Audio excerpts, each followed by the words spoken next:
இன்றைக்கி காலையில் எழுந்திருச்சு மொபைலை ஓப்பன் பண்ணோன்னே மனசே ரொம்ப கஷ்டமாயிடுச்சு.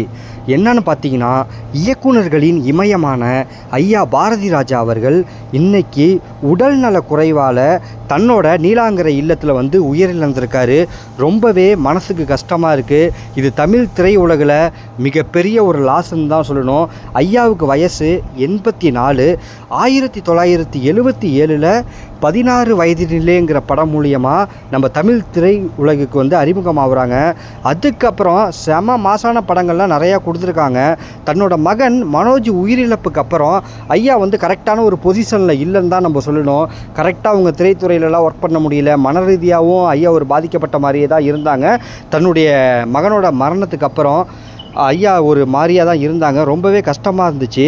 இது மட்டும் இல்லை, ஐயா துறையில் சாதித்ததெல்லாம் பார்த்திங்கன்னா பத்மஸ்ரீ விருது வாங்கியிருக்காங்க, 6 தேசிய விருதுகள் வாங்கியிருக்காங்க. இது மட்டும் இல்லை, தமிழக அரசின் மிக உயரிய விருதான நம்ம கலைமாமணி விருதையும் ஐயா அவர்கள் வாங்கியிருக்காங்க. இது பெரிய லாஸ்ன்னு தான் சொல்லணும் தமிழ் திரையுலகுக்கு. எல்லோருக்கும் நன்றி. நான் உங்கள் ஜே.